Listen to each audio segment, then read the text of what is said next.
विश्व जनसंख्या दिवस के अवसर पर यूपी सरकार ने प्रदेश में जनसंख्या पर काबू पाने के लिए नई जनसंख्या नीति का ऐलान किया है। इस नीति के तहत जिन लोगों के 2 से ज़्यादा बच्चे होंगे उन्हें कई लाभों से वंचित रहना पड़ेगा।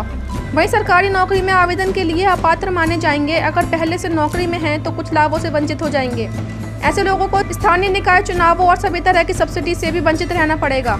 साथ ही 77 सरकारी योजनाएं और अनुदान का लाभ भी नहीं मिलेगा। वहीं विपक्षी दल सरकार की नई जनसंख्या नीति को 2022 में होने वाले विधानसभा चुनाव से जोड़कर देख रहे हैं। विपक्षी पार्टियों का कहना है कि चुनाव से पहले इस कानून को लाकर सरकार अपनी नाकामी छुपाने के लिए लोगों का ध्यान भटकाना चाहती है।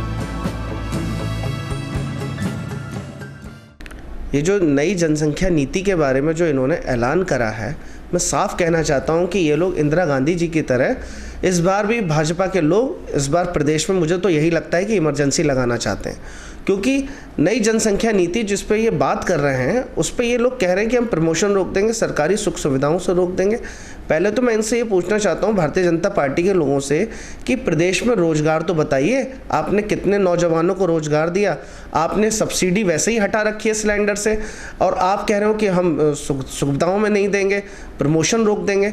तो इनकी जो नई जनसंख्या नीति पे जो ये पूरी बात है, ये सिर्फ और सिर्फ आगामी जो विधानसभा चुनाव है उसको लेके इन्होंने ढकोसलेबाजी और एक जुमला छोड़ा है, ताकि हम लोग यूपी की जनता विकास के मुद्दे से हटके, रोजगार के मुद्दे से हटके, महिला सम्मान सुरक्षा के मुद्दे से हटके हम लोग आपस में फिर इन सब चीज़ों में उलझ के रह जाएं। क्योंकि अभी तक ये इन्होंने सिर्फ इसी बात पे आगे बढ़ाई है कि विकास का मुद्दा हटा के किसी भी तरीके से प्रदेश की जनता को भटकाना इनका प्रमुख कारण है। ये जो जिला पंचायत और प्रमुखी के जो चुनाव हुआ है, इसमें भारतीय जनता पार्टी के साथ साथ इनका पूरा साथ पुलिस प्रशासन और सब ने दिया है। डीएम एसएसपी ने मिलकर पूरा सब साथ दिया है। और मैं आप लोगों से कहना चाहता हूं कि समाजवादी सिर्फ अकेले चुनाव लड़ी है, लेकिन भारतीय जनता पार्टी ने प्रशासन के साथ मिलकर चुनाव लड़ा है। और खूब गुंडागर्दी, धांधलेबाजी, महिलाओं की साड़ियां तक खींची गई हैं, ऐसा कभी आज तक नहीं हुआ। पुलिस को, एसपी को थप्पड़ झड़ दिया एक भाजपा के नेता ने, ये ऐसा कभी नहीं हुआ। गोली चल गई, बम चल गई, जहाँ पे बूथ है वहाँ पे, ऐसा कभी अराजकता का माहौल कभी देखने को नहीं मिला है जो इस बार भारतीय जनता पार्टी के शासन में देखने को मिला।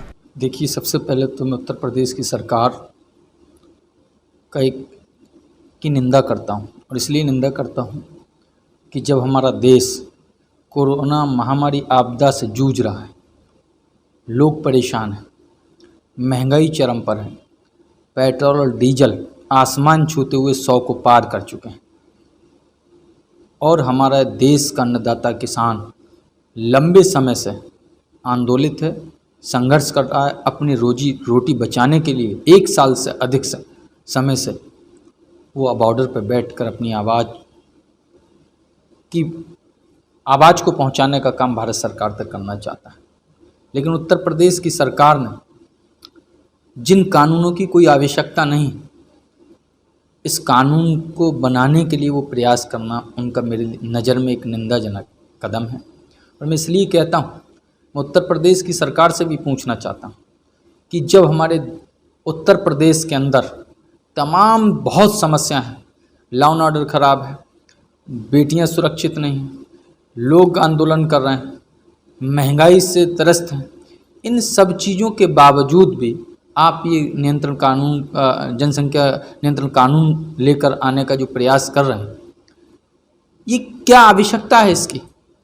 और ये आवश्यकता इसलिए नहीं है, मैं कहता हूँ कि आपने नगर निकाय में इसको आपने लागू करने का प्रयास किया, आपने कहा कि लागू करेंगे हम नगर निकाय में, इसके सिवा आपने एमएलए एमपी क्यों इससे बाहर रखें? तमाम चीज़ों को क्यों बाहर रखा गया है? इसलिए उत्तर प्रदेश की सरकार की मंशा पे सवाल उठता है। और सवाल इसलिए उठता है कि अगर कानून होना चाहिए तो सबके लिए होना चाहिए।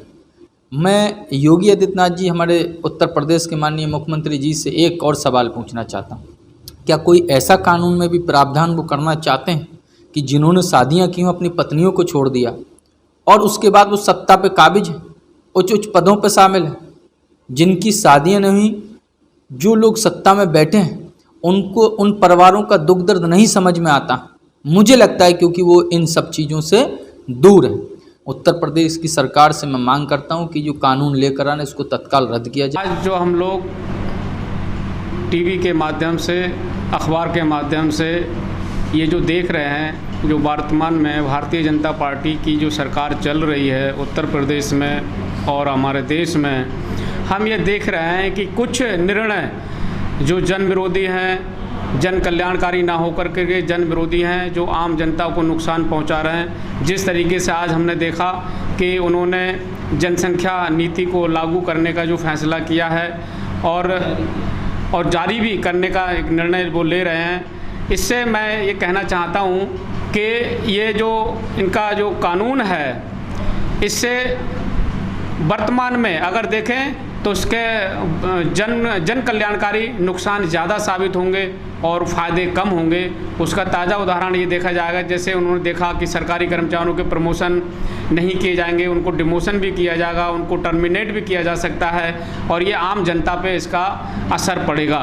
जिस तरीके से आम जनता इससे प्रभावित होगी, क्योंकि आम जनता को उन्होंने जैसे हाउस टैक्स हो गए, मकान में हाउस लोन में सुविधा हो गई, तमाम ऐसी जो चीज़ें उन्होंने प्रलोभन जैसे दिए, लेकिन जनता अब इनके वादों को, इनके जो वादे इन्होंने किए उसको समझ चुकी है और ये सोच रहे हैं कि हम ये जनसंख्या नीति लागू कर देंगे तो आने वाली 2022 में हम सरकार बना लेंगे।